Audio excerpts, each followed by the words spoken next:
can I just guide this one through a bit? Because Councillor George has raised the issue of Takapuna and some of the proposed evidential changes there. Can you just, why don't you just talk through, John, what's happened there in particular in terms of those changes from your view? What were the reasons why some of those changes came through as a part of evidence when you're talking about responding to submissions and views, all right? So have a crack at that. All right. So that's his primary concern. That's the main street, Hurstmere Road, and Takapuna, the metropolitan centre there. Yeah. And then you've got Milford there, which is, you know, a pretty large town centre, and a major bus route through here, and major bus route through here along Shakespeare. May not be that clear to everyone on the map, but let's try and look at it. There is a lot, there are many properties here not changing at all. All of this area, there is no change proposed. The changes are the properties that are either blue outlined or black outlined. Black outline is in scope.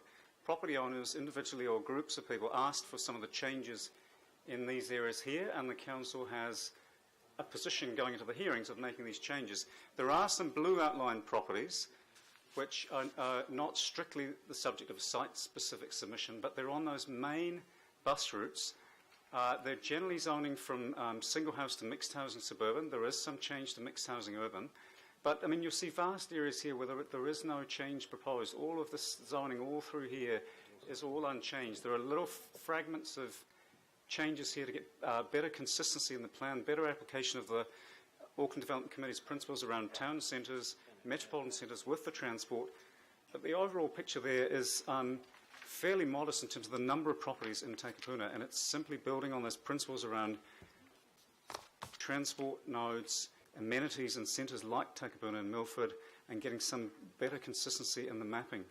There's still a large area of single house restrictive zoning around the coastline, a lot of in scope and a bit of out of scope going to suburban. John, just try to cross there as well. Would I please? This is all no change through here. Yeah, no, just look, hang on.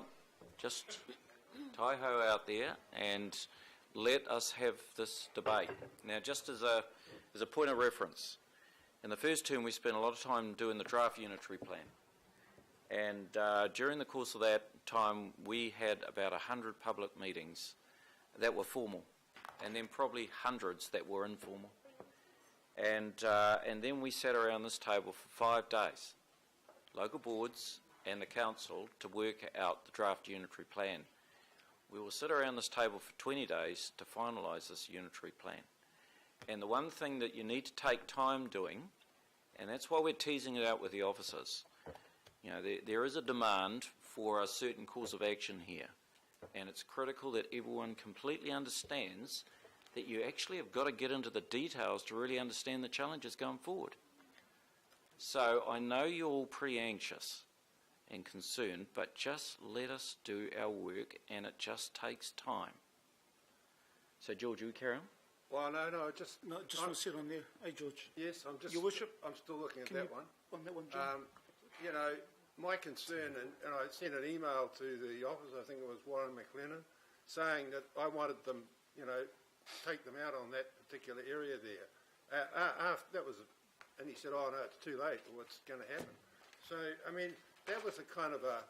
I thought it was a kind of a argy-bargy kind of bargaining situation, which I wasn't really kind of, you know, happy with, or felt that it was, you know, a fair way to do it.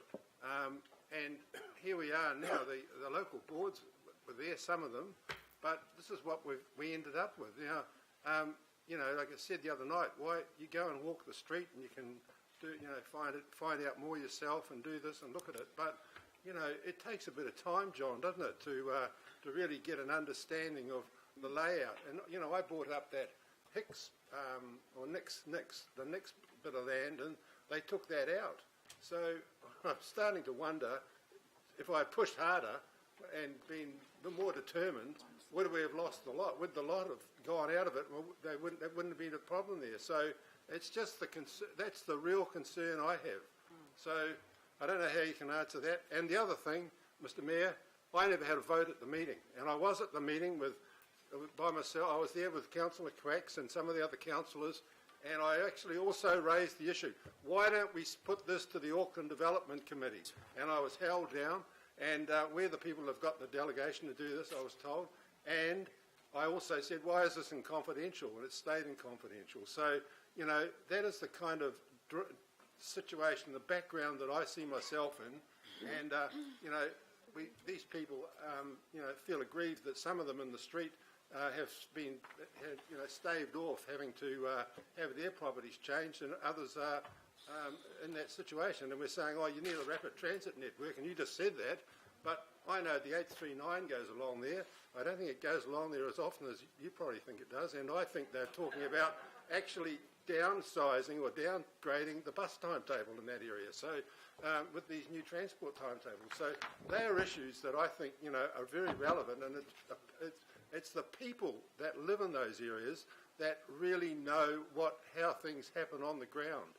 And, you know, I'm just despairing that as a representative, we've ended up in this situation. Thank you. Okay.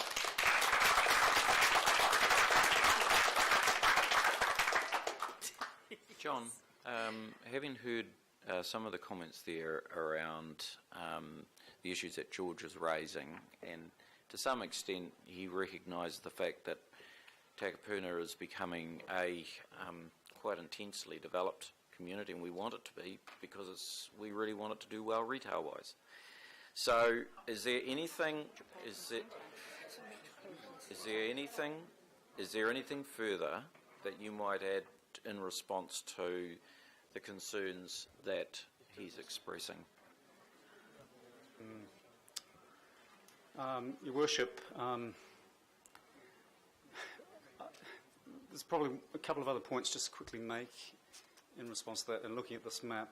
There's some out of scope here that is due to some further information about flooding. So in terms of just getting a handle on the amount of out of scope that the council has proposed in this area, these blue areas here out of scope are actually because the flooding analysis shows that the single house zoning that was there is no longer appropriate, and it should be mixed housing suburban. So a lot of submitters were very concerned about that. There'll be a lot of property owners in this area who would be quite happy with the fact that they've got a zoning that's more akin to the North Shore District Plan rules. Can you go with this too? Yeah, apologies. Sorry. So there's just talking about some out of scope here that's for purely technical reasons. The single house can be removed. Some of the out of scope here, going to mixed housing suburban, is taking it back to the old rules under the North Shore Plan, very similar, 2 stories, 40% coverage. There was a down zoning of these properties in the proposed plan, so the out of scope is actually, you know, some of those improvements are in there too. But it is well located in terms of transport and amenities. That's one of the key reasons, and it's modest change overall. All right, so that's a useful discussion, and maybe a bit helpful to you and a bit helpful to George. Right, now I want to next go to Councillor Kathy Casey again. Just a couple of questions for the lawyers. It could be either Catherine or James. Not much from you today, James. I just wanted to canvass a couple of issues that arose in our briefings, and one is the question simply about conflict of interest. If we vote today to withdraw the out-of-scope changes, are we still allowed to vote in August when we discuss the recommendations from the Independent Hearings Panel? I think Catherine's going to answer that one. Councillor, excuse me, my voice is very croaky from the flu that I've had last week. The answer to that question will really depend on each of your individual circumstances at the time you're about to vote. And what we'll be very happy to facilitate for each of you is a discussion with somebody who can give you advice on the position that any of you might have taken by way of making a submission or any other aspects of conduct. But so I think nothing's in isolation, everything's in case by case, and at the point that you're making the decisions on the unitary plan, we'll be happy to ensure that everyone's got good advice so that they can make their own decision. And I will emphasise that you know, the question of conflict of interest by way of bias or predetermination is a judgment ultimately that each of you will have to make for yourselves. It's not a judgment that somebody else makes for you, but it will be important that each of you has good guidance, and we will ensure that's available to you at the time. Because that was my understanding also. And my second question relates to, it's to James, this one. James, if we do not withdraw these out-of-scope changes today, when we make the decision in August, could we reject them on the grounds of bad council process?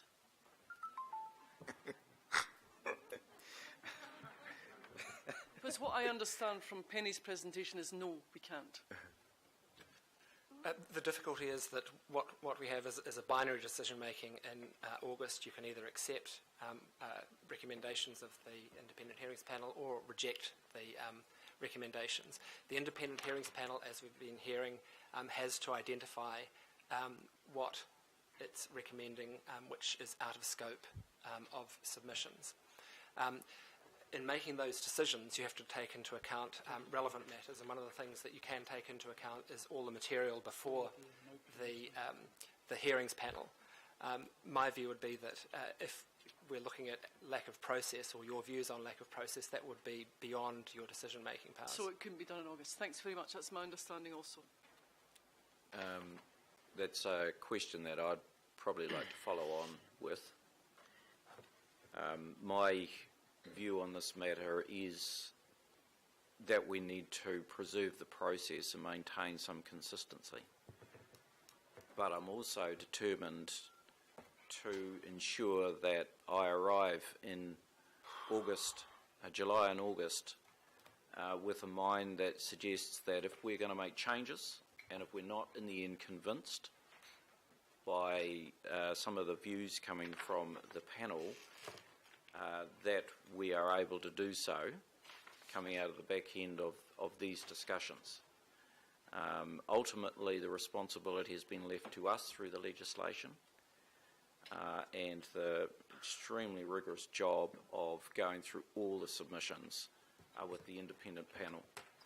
So, James, can you just sort of reflect again the fact that I want to be able to assure the community, and I have, and assure my colleagues, and I've done that too, that there most definitely is scope for change at the end of this process.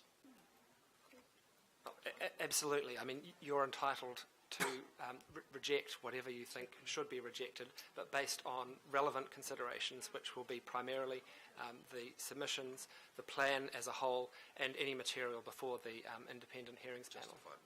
Okay. Including my own view, like everyone else around this table, as to how this city should develop. That's correct. Absolutely. All right. Okay, let's, Councillor Chris Fletcher. Oh, thank you, Mr. Chairman. In posing my questions to the officers, I think it's probably fair, and Teddy might agree, that I've had quite some debate from the beginning of this process, where I was on the working party. We didn't have a unitary plan committee. I was on the working party around the accuracy of the intensification targets. So that was of concern to me, and they were undermined because when we first had information put to us, we saw apartments going on public reserves, school grounds, and anything else that looked like undeveloped from a desktop search. And so that was rather difficult. And when it came to having the debate prior to the last election and the adoption of the PAUP, I think it's fair to say that there was so much discussion in and around the sites of significance that it dominated the discussion that councillors were looking for on that issue of getting the targets, locking down on those targets. And what happened, it seems to me, is that it softened because of the political opposition, and the mayors just said, oh, we can change it, and this kept coming up.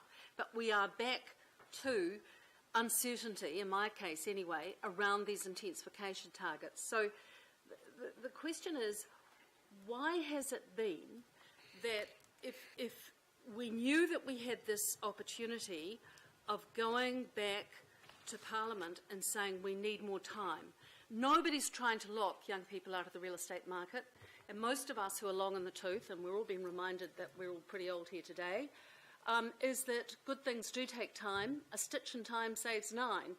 Why is it that you have been recommending, A, fast-tracking this process, not staging this process, not extending this process? Why is it that some might think we are being foolhardy in racing into it and causing civil war in Auckland for the next 20 years?